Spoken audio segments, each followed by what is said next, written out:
I mean, if you look at the stock market, we got back way more than we could have ever invested in a stock market because, I mean, look at her now.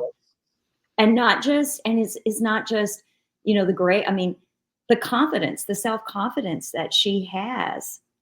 I mean, she was a representative in her college, in her nursing class. That's not just about learning. That's about self-confidence and your ability to hold your shoulders and your head high and believe in yourself. You can't put a price on that. Mm-hmm.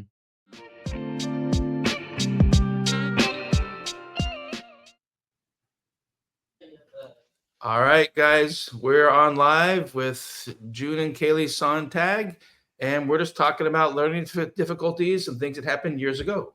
Yeah. So a little background piece, which is, Kaylee, your mom brought you to a school psychologist or developmental psychologist. I can't remember exactly which her title was in 2011, because there were some school difficulties. Mm-hmm. Why don't you guys just tell us a little bit about what that was like? Why you ended up in 2011, and what grade was that? Was that 8th grade, 7th grade, 4th grade? I can't remember now. So we were homeschooled. Right? Yeah. So at the end of 4th grade. Yeah, 9 years old. Yeah, her teacher had put her in. There was this a grandma who was a previous teacher that was students that were having trouble with reading, they would take out of the class and help practice reading. So at the end of the year, we were like, yeah, let's do that.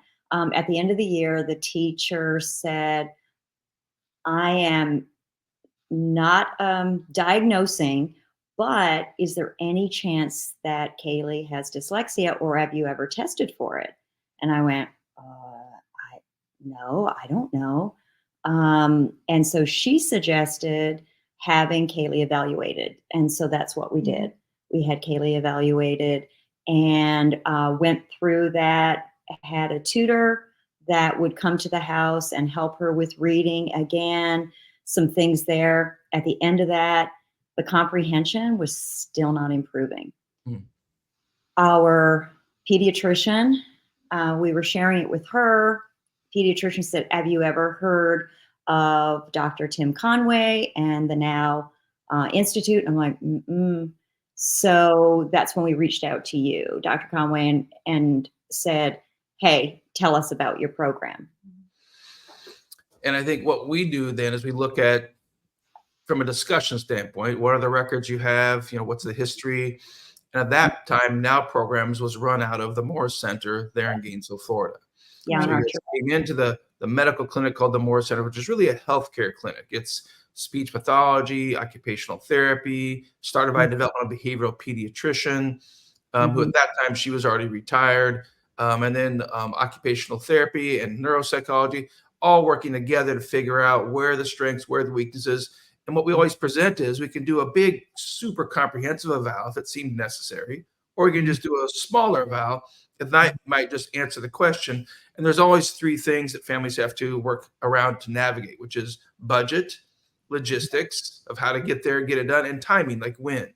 And so you're always trying to find the right match between what's the budget, what's the real question, how much testing is really warranted, how much is not warranted. And so given that you guys had already done a psychoeducational eval in 2011, and I'll give a little bit of data from that. I'm looking up over here on the screen, sorry to recount it. And the psychologist reported that the data showed that plenty strong, intellectual skills, no doubt about that. Some of her skills were in the 90th percentile. So not plenty strong, but really strong intellectual power, which, Kaylee, you just have to thank mom and dad, because that's genetic. Yay! But then ironically, you can also blame mom and dad for the struggles you were having, because that is also genetic. Yeah. And then guess who mom and dad get to blame? My parents. Somebody's parents or both parents. It's grandma and grandpa, and they can blame their parents. And it's just a family tree coming down the lines. We pass on our strengths, we pass on our weaknesses to our kids, and the genes and the genetics make an unusual mix every time with each kid. I'm the youngest of 5, and we all have very different strengths and weaknesses, but also have lots of powerful intellect across all 5 kids. We're thankful for that as well. Yes. So We knew that wasn't the issue. And typically in any type of learning difficulty, IQ is not part of the issue. In fact, by definition of a learning disability, if there is an IQ that's a really well-documented low IQ, then you cannot be diagnosed with a learning disability, because then that's one of the exclusion criteria. The difficulty can't be due to low IQ. So I think it's the relief that you gave Mark and I. He's at work today, so he couldn't be here. But that was one of the great reliefs that you gave us. Was you showed us the paperwork, you showed us all the criteria, and look, her IQ is way up here, but look at this one piece. Right. And it was just, yeah. Because you wonder, I mean, like, maybe this is the best she can do. Maybe we're expecting too much. And it makes parents very anxious to not want to be an overbearing, overpowering, never satisfied kind of sensation of what the child feels like, parent. But you also don't want to be under expecting or expecting less. And you also don't want to miss the opportunity to do something if there's something you could do that actually would help her have strengths across other skills. And usually the profile is, okay, she can do this really high, but you can't do this. And then she can do this, but then she can't do this. She's like, and this doesn't make sense. And so then the role of the Morris Center or the Now Programs intake team, based on all of our expertise in neuropsychology and brain development, is understanding why that might be the case. Why could we have strengths in this area, but weaknesses in this area? And then more importantly, what do you do about it? So the other piece of data from Kaylee's early testing when you were 9 showed that you all had a wide range of skills in academic skills. And by a wide range, I mean some skills were as low as about the 20th percentile. That means compared to kids your age at 9, you had 80% of kids scoring better than you did. It was like, but that's bizarre, because other skills in your IQ are like the top 10. So how can you be in the bottom 20 but have IQ in the top 10? That gap is too big. And that's when we begin to say, okay, there must be a processing difficulty or a learning difficulty or something interfering with what's happening. So then one of the skills that you had in the lower 25th percentile was reading comprehension plus speed. And that's what you guys knew. In fact, I think it'd be really helpful if we just pause for a second and show a real quick clip, because you guys talk about this in this short video. This video we did, I think it's about 7 years ago. I think it was around 2017. And let's see if I can pull this one up, or if Sheridan can pull it up. We'll add this up here. This only takes about 1:40. Our frustration had hit an all-time high. There were tears in our house, both on Mom's part and Kaylee's part, because we would read over and over, and I would ask her, what did you read? I don't know. And I would accuse her of not listening. That was tough. But she couldn't. She couldn't remember. She couldn't process it. So, I'm sorry. It's just, she's come so far. I mean, she went from frustrated with reading and not wanting to read because she couldn't take the information and verbalize it, to being able to read science books and go back into school, into honors program, and get A's. I mean, you just don't understand what that means to a mom and a dad. Not only seeing our daughter just survive in school, but thrive. It just, you pour everything you have into your child, and you want them to succeed. And when they're struggling, you feel the burden, and you feel like you failed your child because you did something. And then you realize, wait a minute, it's not that we failed as parents. There is something going on in her brain that is having to go from like A to C to get back to B. And then when we realized, it was like this aha moment.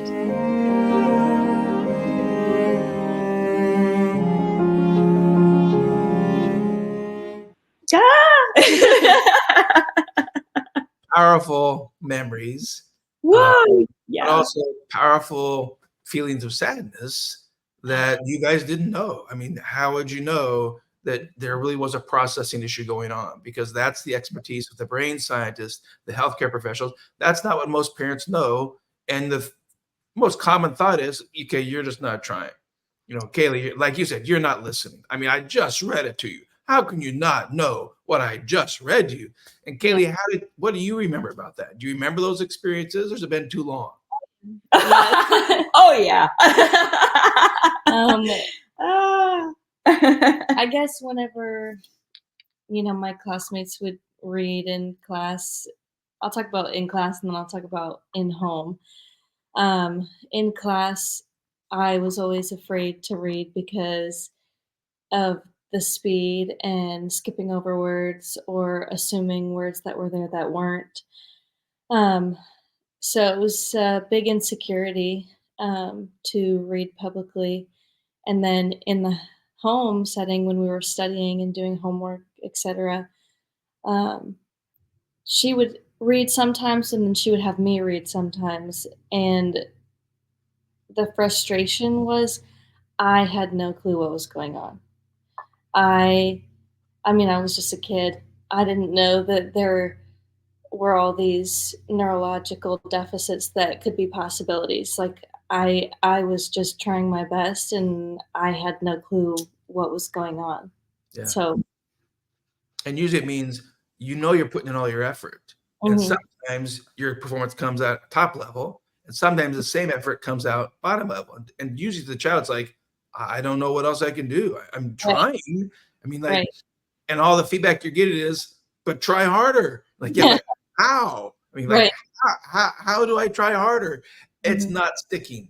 I don't remember, and usually what you'll see in a hallmark inefficiency in that comprehension system, one of the major characteristics is you pull out this piece or this word or this piece, and it's like scattered information, but you really don't have the whole story.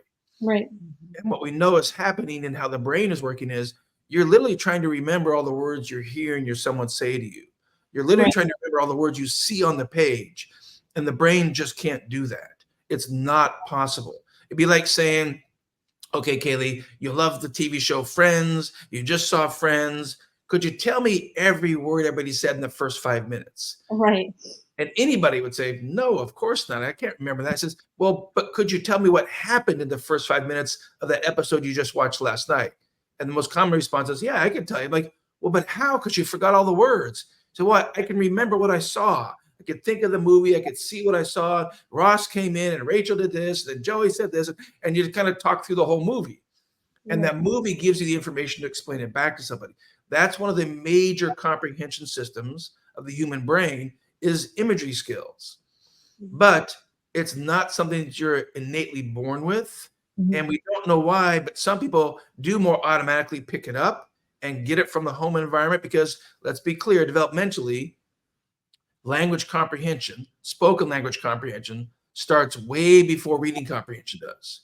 And you see educators go through all these lists and these silly ropes and things like that. These are all the things that go into comprehension, but they're missing the point about, but how does the brain do it? How does the brain actually comprehend before you even get to literacy? Because children start comprehending what you're saying to them in months of age. You can teach a child sign language around 8 months of age. They can comprehend the word milk and learn the gesture that goes with it. They can comprehend, more, eat, and they're beginning to build comprehension skills, and they have no literacy skills whatsoever. So we know that listening comprehension system comes on board first, and for some folks, it automatically begins to put into play that you're actually getting those skills of listening comprehension plus the skills of actually holding on to information, and you're beginning to start to make movies. You're beginning to start to picture things. We don't really know why. Some people, that just comes automatically from the normal verbal conversation environment, and other people, you need to do more explicitly train that skill, make you aware of that, hey, the brain can make movies. Right. You actually have total control of movie making.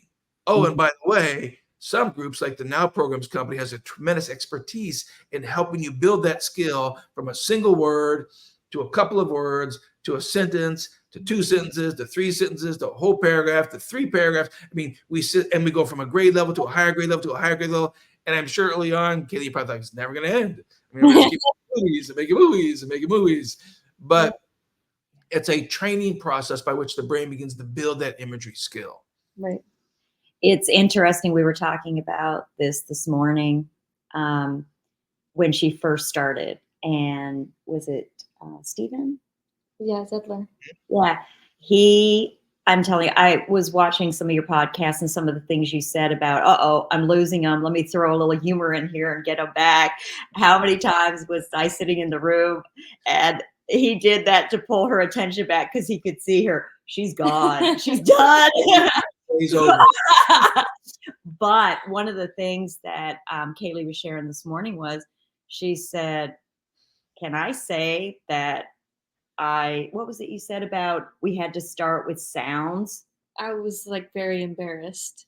And the first few sessions, he gave me the option to have my mother in the room or not have my mother in the room. And he was like, it's your choice because you start out so fundamentally with vowel sounds, A, E, I, O, U. And I'm like, I'm a baby. Well, like it's very like you have to accept where you're at and start at the very beginning. And I was like, yeah, you can go. You can go out of the room. And it was just Yeah. Out of here. And then later, once I started to feel more comfortable and got used to the process, like, okay, like she can come in every now and then. but Yeah. And that's when you're learning those funny pictures of the mouth and those Yes. crazy sounds. And so let me explain to the viewers what we're talking about now, because this is different than the imagery. Imagery is more of a right hemisphere function. We're now talking about the left side of the brain, which is more of your speech processor. It's those phonological skills. And so some people might be confused and say, well, yeah, but what I didn't say was most of your reading skills, if it's just the act of reading words, were 50th percentile or above. And so in most scenarios, nobody would ever diagnose you with dyslexia. So like, oh, you read average. But dyslexia has 3 criteria, and only one of the 3 is required for the diagnosis. One of the criteria is reading accuracy. And you didn't really have accuracy problems. It's an unusual but common to some degree situation where you knew how to read the words and you knew most of the words. But then the other issue was, but your reading skills were really more at the 50th percentile, but we think your IQ is closer to the 90th percentile. So there's this huge gap. And so we challenge parents to understand, but if your kid's got a Ferrari, engine of a brain, but it's actually running like a Volkswagen, why would you want that? I mean, like it's got this potential's up here. Let's get it firing on all cylinders so it really operates at that high capacity that it actually has. Right. So even though you weren't diagnosed because of reading accuracy, there was the diagnosis based on reading speed. And that's the second criteria of dyslexia. The third criteria is reading comprehension. So you could be fully accurate, fully fast reading, but you have no idea what you read and still can be diagnosed with dyslexia because it's those 3 criteria together that come in that diagnostic category we call the DSM-5. So even though you really didn't meet the dyslexia criteria by description, it wasn't I misread words. It was that you sometimes skipped words. That was more attentional. And that's where the new diagnosis came in 2014 when we measured Joe's skills at the Moore Center. And we said, there's actually enough evidence that she has inattentive ADHD. I mean, she just zoned out sometimes, misinformation sometimes. But a confounding piece of that is, but you also had listening comprehension problems. So some of the what looked like inattention would actually not be language processing. Would not be attention problems. It'd be that you've gotten lost in all the talking, and the person's kind of like you're now in Charlie Brown's class, and the teacher's just going womp womp womp womp womp womp womp. You're like, this is boring. Because if you can't comprehend it, then like, what are you supposed to be paying attention to? Because it's just womp womp womp womp womp. And so most people don't understand that sometimes the behaviors that look like attention are actually more language processing, leading to disengagement because you're not able to keep up with the content. Yeah. So understanding those pieces, I think the one piece I want to throw in real quick is your first program you did was that Now Foundations for speech, language, reading, and spelling. There's 4 parts we're building there. Now your spelling was around the 50th percentile. from the 2011 testing.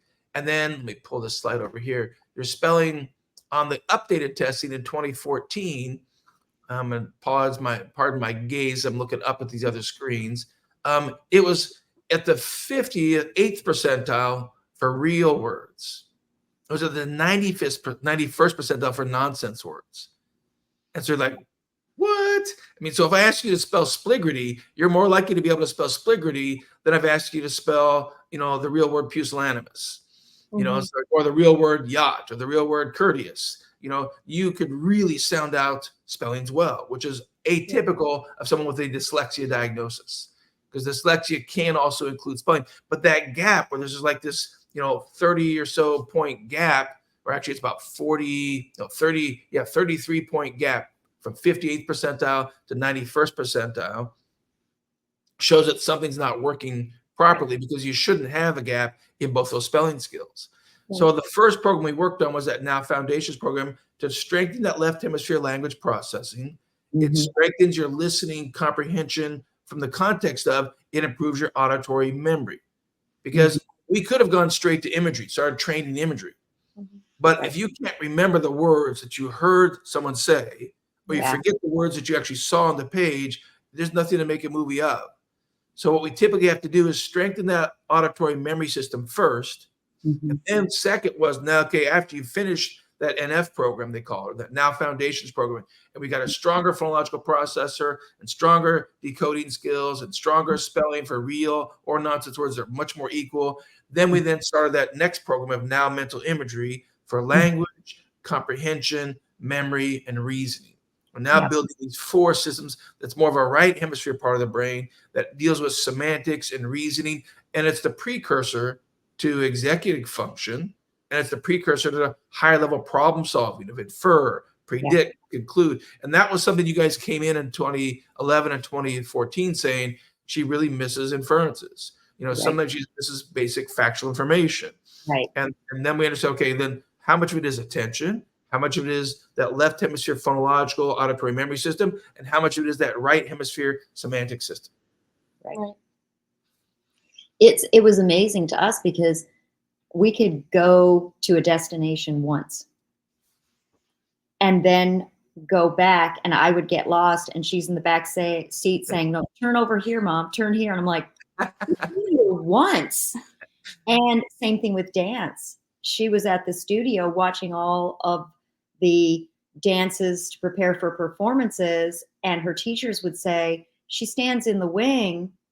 She has memorized every dance, and when we miss something, we go to her. She can tell us what she saw.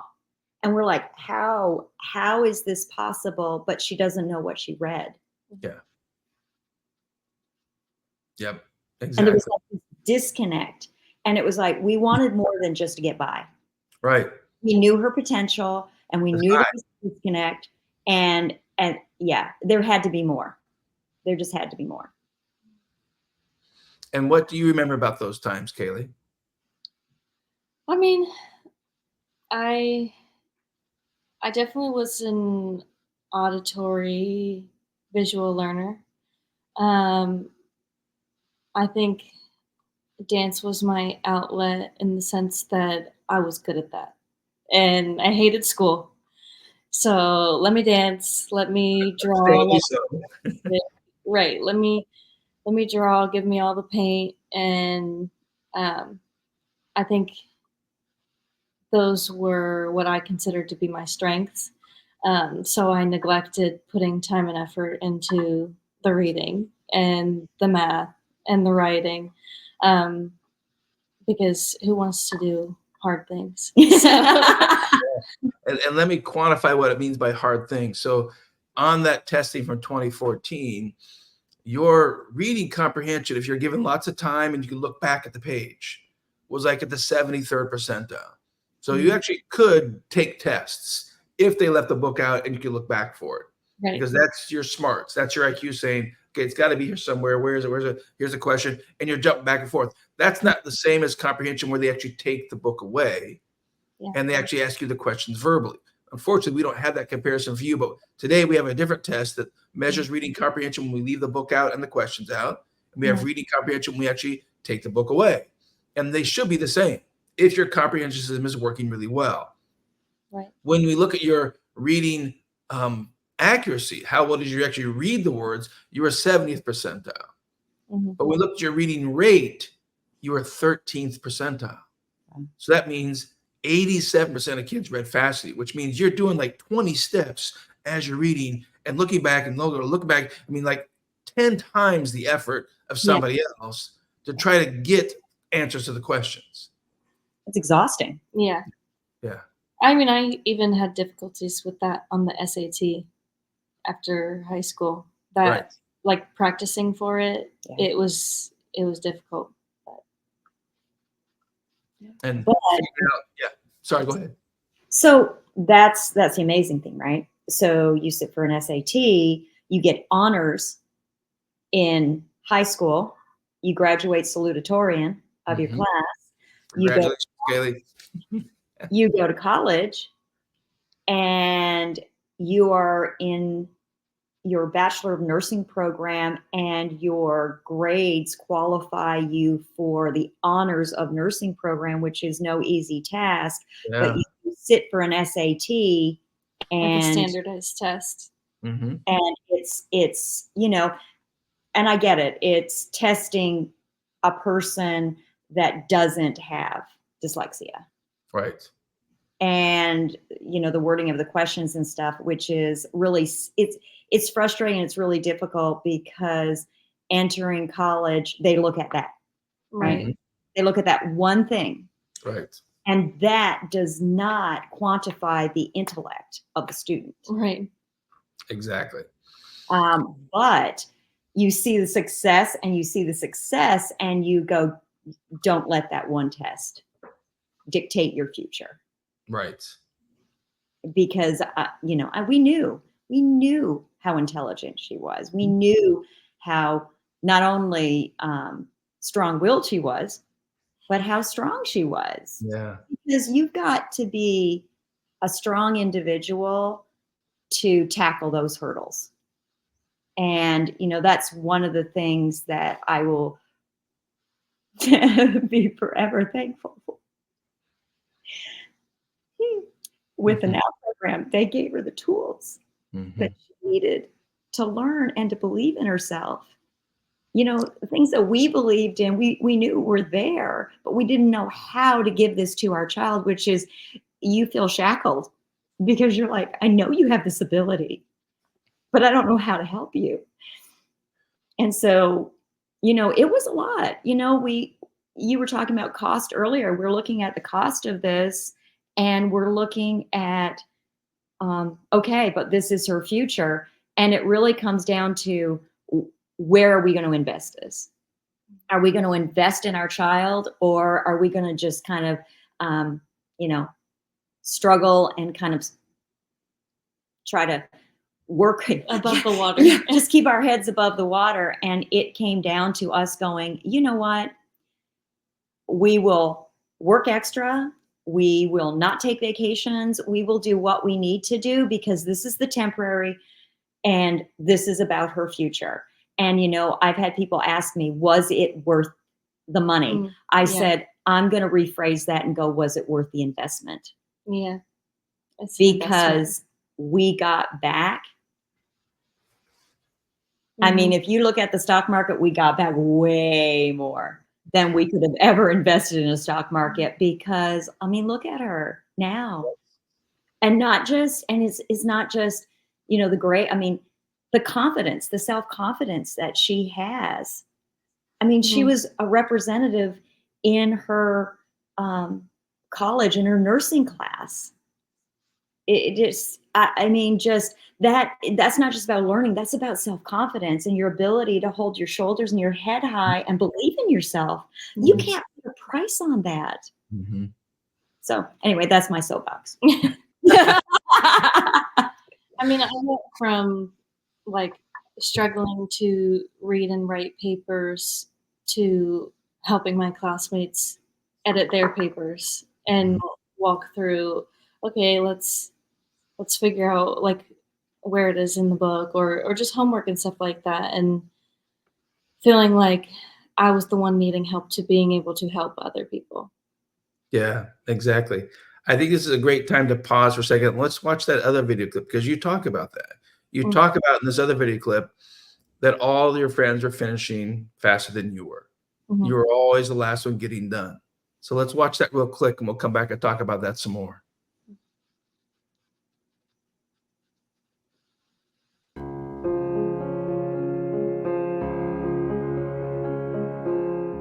She was having trouble with reading. I didn't know why all my friends in class or in the homeschool group were like succeeding and moving up, but I wasn't. We were just looking for what Kaylee needed to be able to succeed. So we were talking to our pediatrician who mentioned the NOW program through here. Yeah, like I was always the last person in the room for like standardized testing or an exam. I was always the last person, and now I'm like one of the first people done. I'm the math tutor at home, so and I would see her struggle with just understanding what the math problem was asking her to do because she was not processing it. And now to see her getting A's in honors math. I got 100 on my exam. So. You know, not only seeing our daughter just survive in school, but thrive, it just, you pour everything you have into your child and you want them to succeed. Now I'm not in a lower level than all my friends. Before it was a struggle. It affected her life, her confidence, her ability to learn, but now she's succeeding. Now she has a bright future. Oh, better than any stock that I could buy.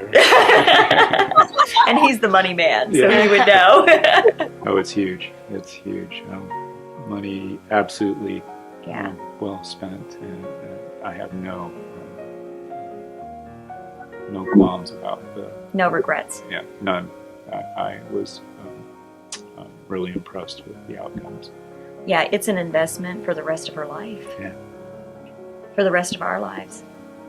You can't put a price tag on it. You cannot put a price tag on it.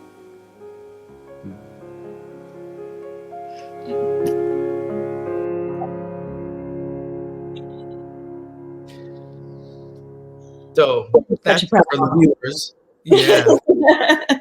7 years ago. And that was after you'd finished that Now Foundations program and after you'd finished the Now Mental Imagery program.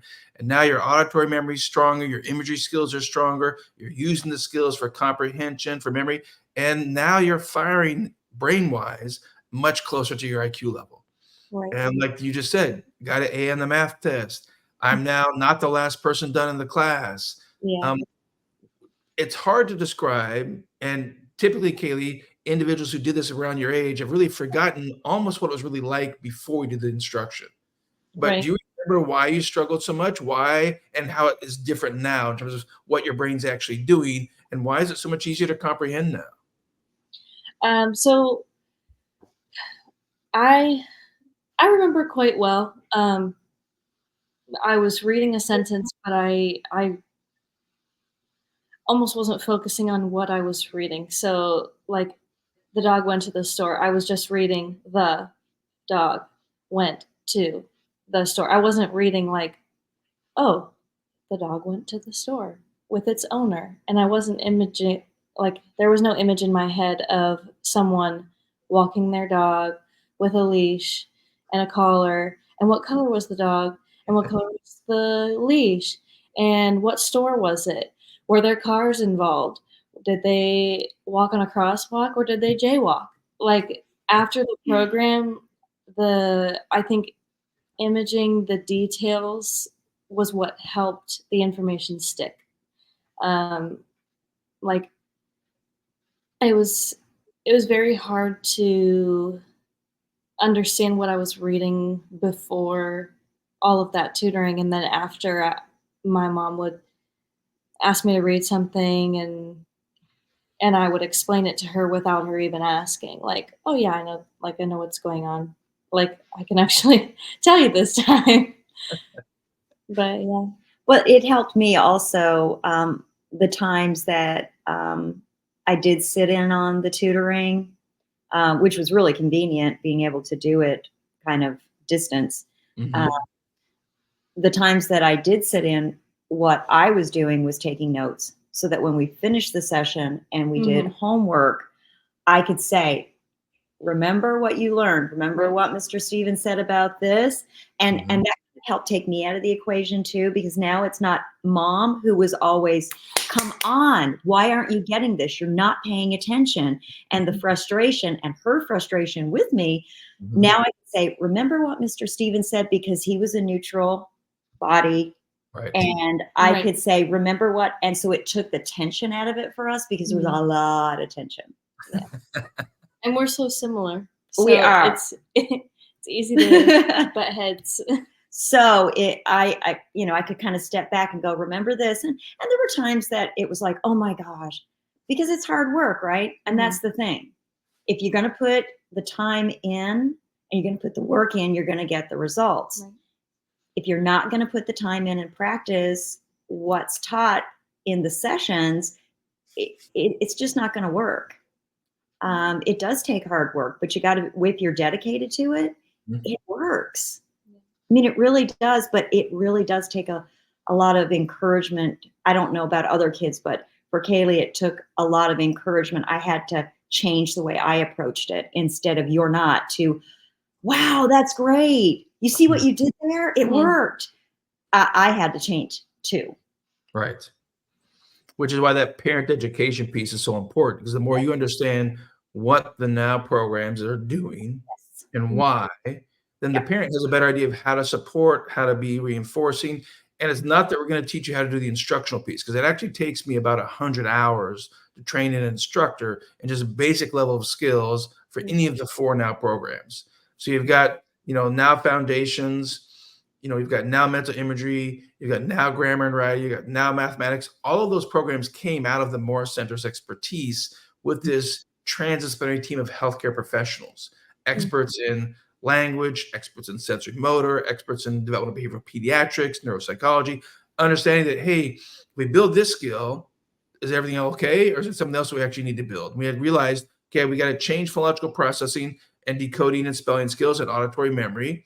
And for some kids, you'll see gains in comprehension immediately, because their comprehension struggle, unlike yours, was more due to they were misreading the words. They're, skipping words, they're changing words, they're not knowing how to read certain words.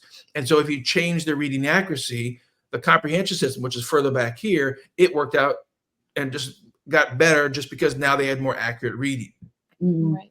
Other students, once we've changed that auditory memory system here, it's more of a front left side system up here. When that one got stronger, and Kaylee, because you did the anatomy, we're now talking about, Broca's area, and before we were talking about Wernicke's area back here, because for those who don't know, Kaylee is now an ER nurse and has done a whole bunch of anatomy courses besides the brain as well, but has an even deeper understanding that we're really improving the efficiency of the wiring of these 2 systems from those 2 different programs. And so we changed the auditory memory, we changed the decoding, changed the spelling, and then changed the imagery skills. Now both of those systems are supporting listening comprehension, reading comprehension, and retrieval. We didn't have to go give you a bunch of strategies. And unfortunately, most educational programs are focused on how many strategies can we tell you? How about this strategy for finding the main idea, and this strategy for finding the supporting details, and this strategy for getting the theme? Whereas how the brain really works to process information is imagery is one way you process it. But if we talk to you about information that you know readily, it's like something you study on a daily basis, like working in the ER, which is what Kaylee does every day. If I talk to you about working in the ER, because as an undergrad, I paid my way through college as the clerk in the ER. Kaylee, we had a 4-wheel drive ambulance because I lived in Central California, and our 4-wheel drive ambulance went out to the sand dunes to pick up all the carnage from the accidents that happened late at night from drinking and riding sand dunes late at night, and would bring them in. And then we're actually trying to, help all these people. So it's a really complex, high pressure, high challenge environment. And you've got to process a lot of information quickly. And you've got stuff. There's no time to sit and look at your notes. Right. There's no time to figure out, well, let me get my textbook and check this out. I remember I studied this before. No, you've got to have immediate access to that information. So we know that imagery system's got to be firing right away. But if you're learning new content, then we know getting it to you in a way that actually helps you picture it is going to maximize your comprehension and learning. Once you've got that imagery, then it becomes a little bit more of a linguistic knowledge base. And just talking about it, you know it fully, and you don't really need to make an image. Yeah. But if it's novel, we've got to really lean on that right hemisphere imagery system to really understand it, see it, associate it to what you also know. And now we're working on a language processing system, not a strategy machine. Right. Yeah. I've had multiple instances where I've been at work and I get report from EMS on the patient coming into my room, and I have to visually assess the patient, but also listen to what they're saying to me about this patient came in, these were their vital signs, this is what's going on, this is what they're complaining of, this is how much we gave of this medication, and I have to process all of that at once. Now, a lot of us, we write it down on paper, but just scratch notes just to help prompt you like, okay, this is everything that they said. And a lot of the time, now it's become second nature to have all that imagery going on. But sometimes I will catch myself and I'll be like, oh, there's a picture going on in my head of what happened to this patient. And it's helping me understand what are going to be my best interventions for this patient. And I'm going to jump in real quick. Hold on, because what you just did is really important for me to point out to the viewers and even your mom is when you were talking about it and you're talking about imagery, and I'm going to zoom in just for a second, you're going, well, then I saw this patient and then there was this patient's information and I'm picturing what they're doing and your eyes are up here, your eyes are up there. And what we want people to understand is when you can really tell if somebody's imaging, their eyes go up to the right or up to the left. We don't know why, but it's like the photo album over on this side and the movie videos are sometimes over on this side. And you're kind of scanning back and forth between the pictures. And so if a student just kind of looks you dead in the face the whole time and they're just kind of really intently watching you, odds are they're actually not making movies. Yeah. So one thing we have to train the instructors to look for is if someone's really making movies, you see them access them. They see them look back. And a real quick, easy way for a parent to see that happen with their child is ask their child to tell them or describe something that you know this child has seen in the past. Like, hey, let's play a fun game. Tell me what our dog looks like. Junie's not in the room, or, Phoebe's not in the room, or, Tallulah's not in the room. Describe Tallulah to me. What does she look like? And you see your kid go up, well, Tallulah's about this big, and she's got dark brown here and light brown here, and she's a Yorkie, and they're giving her all kinds of, and they're picturing and looking and picturing and looking, and you were just doing that. Well. Yeah, and I think one of those things is, if I could describe it, it's I'm going to look over here so that I'm not focused on what's going on here, and I can separate my mind and think about the actual image going on in my head, not focused on what's in front of me. It's, for me personally, it's I need to think right now, and if I'm looking at you, I'm not thinking. Exactly. Then you've got that image, you've got that information, and you're putting all your attention and effort into visualizing, picturing it, because you can retrieve that movie way easily, far more easily than what those EMS folks said to you when they came in. Yep. Plus, because they're rattling off real quick because they got to go. There's another call. And you've got to get done because you've got to get this patient on the gurney, get him prepped, get him transferred. There's no time for idle chit chat usually. Although I will say, just for the fun of this, the ER as an environment is usually what we call feast or famine. It's usually like slam nonstop. There's like nobody around. Here in this area, up in Jacksonville, Jags game, usually there's not much happening in the ER because they're all at the stadium. But after the Jags game, let me tell you, it's onslaught. People have had alcohol-related injuries, whatnot. One time I heard tappity tap tap tap tappity tap tap back in the exam rooms. I'm like, and we had no patients in the ER. I'm like, what's going on back there? And I come back and I'll never forget this. And I worked in the ER when I'm in my 20s, right? Now I'm in my 50s. One of the nurses, this fabulous guy, super brilliant nurse, had taken the adhesive electrodes with the little metal tips on the end they use for EKG that usually would go on somebody's chest, and he put them on the bottom of his shoes and turned his shoes into tap shoes. And he was tap dancing around the ER because he was bored to death. Yeah. I guess that's your next thing when you're bored. I don't have time for that, unfortunately. But yeah, just this program has prepared me well for not only my college career, but my work career as well. I can definitely see it at work, um, whether I'm charting or taking report or an abnormal lab comes in and I'm thinking of all the body systems in my head and visualizing where everything is and okay, this is wrong. So what is this going to affect? And I never thought that that would help so much. Just something so small, like you were talking about strategies versus tools, and not trying to let's shove a bunch of help on you. Instead, you're preparing me and the other students in the program to kind of do it ourselves almost in the end. Like, what are we going to do when y'all are not here? And the difference, how we describe it is, we're focused in the Morris Center clinics and the Now programs. Our number one expertise is how do we change how your brain processes information? Yeah. And we have an impact on that processor itself, because then no matter what content you're working towards, no matter what environment you find yourself in, if we've changed the processing efficiency for auditory memory, thinking of words to spell, more easily spelling, more easily reading, imagery, because now you're more easily comprehending what you're hearing or comprehending what you're reading. We've now changed how the brain is processing. Both that right side and that left side are processing more efficiently. There's no strategy involved in that. It's now we train it to a level of automaticity. You had to do so many, more than 100 hours, right, of movie making with Mr. Steven, because we knew that once we trained your movie making skills up to your 1 or 2 grades above your grade level, because we're going towards your IQ. Grade level would be like 30th percentile, but your IQ isn't 35th percentile. So we would take you like 1 to 2 grade levels above, because then that processor is now working closer to your true potential. And one that we found that we have to do today, some that I don't think we did much with you at all, was we now will do a somewhere between 2 to 4 month of application, or we call it homework support.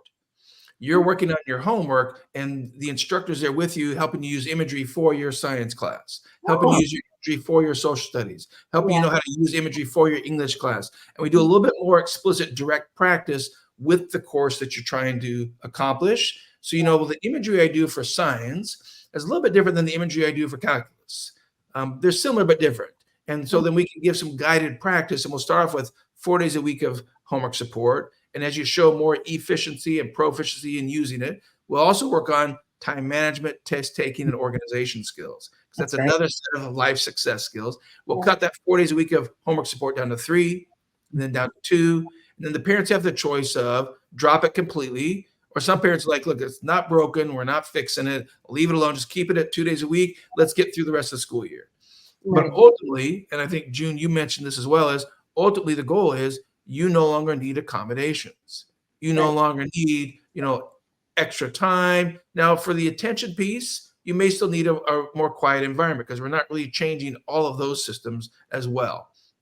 But for the comprehension piece and the reading comprehension piece, you don't need as many supports or as many aids, because now you can actually just do it. Yeah, and I can attest to the fact that that indeed happened to me. I started out with the accommodations in high school, carried those into college, met with the director of the program there for, I guess, people who needed accommodations. I don't remember her title, but you had to meet with her. She had to figure out, okay, what do you need from us? And then she would send an email out to all of my professors once I sent her each semester schedule. So when it got into the nursing program, I started out with the first 2 semesters, I used all of the accommodations. I recorded all my lectures, and I used the separate testing location, where it gave me 2 times the amount of time that the average student would get to take exams. Right. And after that, those 2 years, I started the nursing program. My first semester, I started out using those accommodations. I recorded every lecture, and I did the tests in the separate location with the extra time. But as time progressed, the second semester, sometimes I'd say, okay, for this class, I think I'm going to need it. For this class, I don't think I'm going to need it. And then I would still record every lecture, but I wouldn't go back and listen to it. Yeah, because who has twice the time to listen to a class twice? It's like you've got way too much to get done. Right. So then the third and fourth semester, I used no accommodations except for recording the lectures. And then at that point, I did go back and I listened to them in like 2 times the speed. And it was just because at that point, I was like, I was a better auditory learner than I was ever before. Mhm. And if I listened to it in class, it was the first time it was exposed to me. Right. And the second time listening to it, because of time and everything, I would listen to it faster. But the second exposure and audibly listening to it, I was able to write my own important notes and actually pick up on things that were important that most people in the class didn't pick up on the first time. Because whenever I would listen to it a second time, I would notice, she said that like 5 times. That's probably going to be on the test. So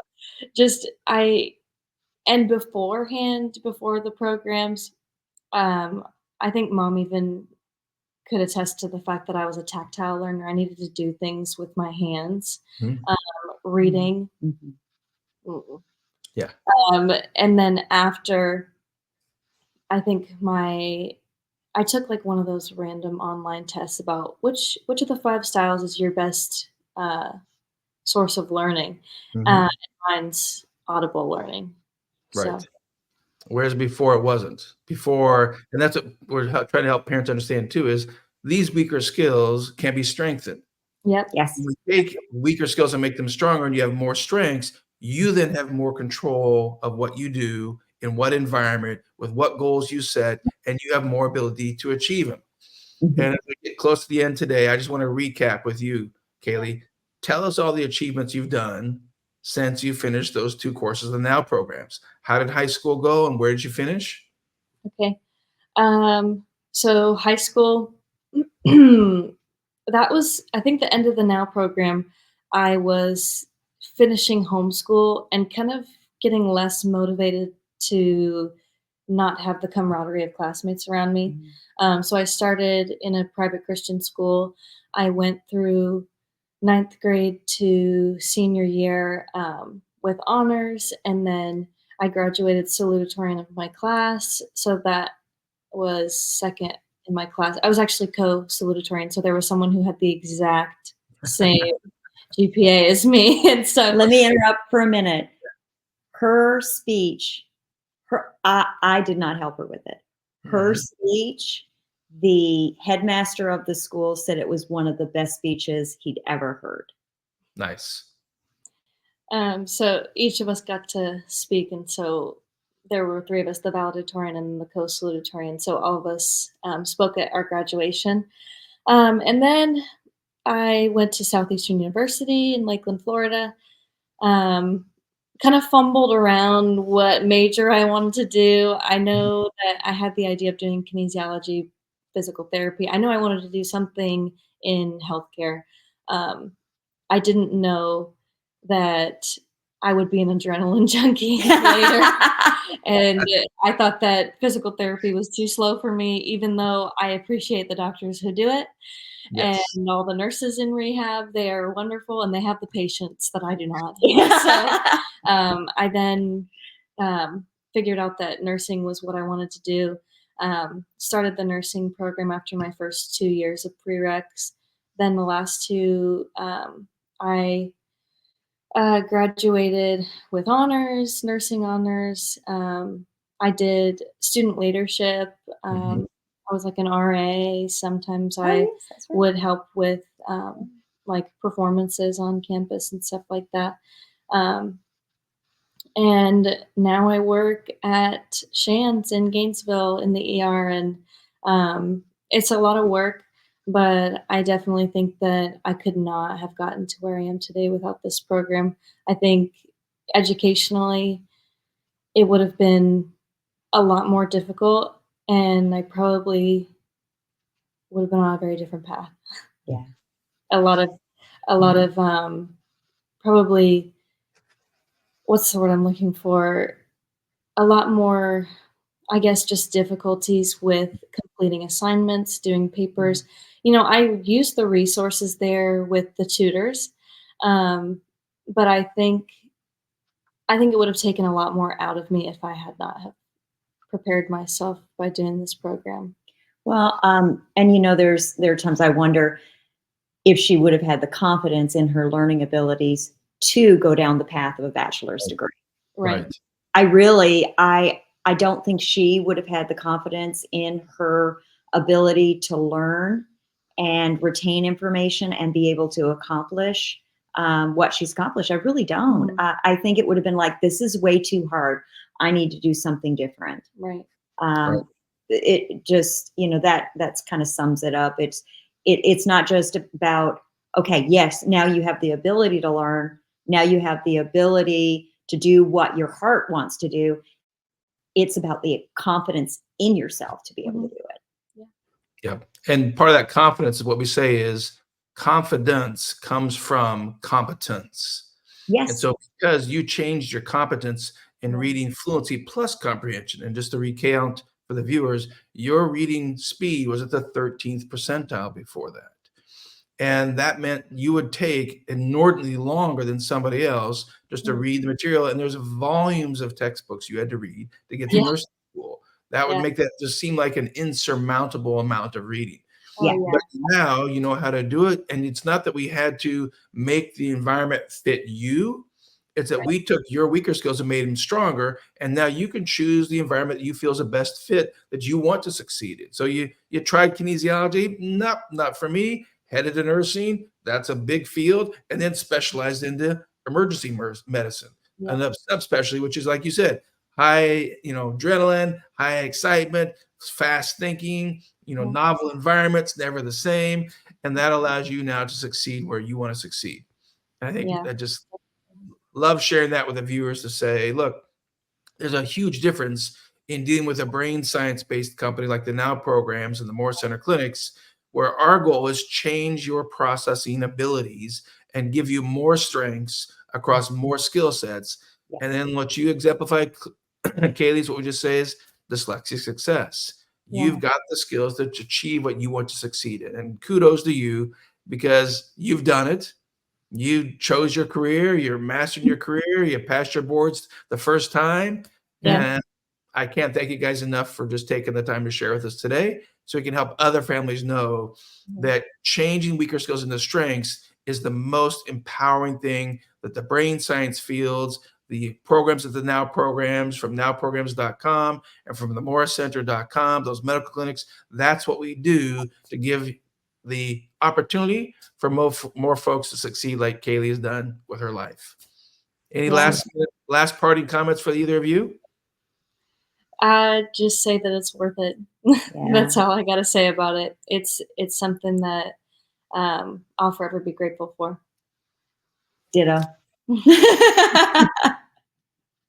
Sounds great. Thank you both so very much. We look forward to hearing where you're at in the next 10 years. Thank you for the opportunity. All right. Bye-bye. Bye.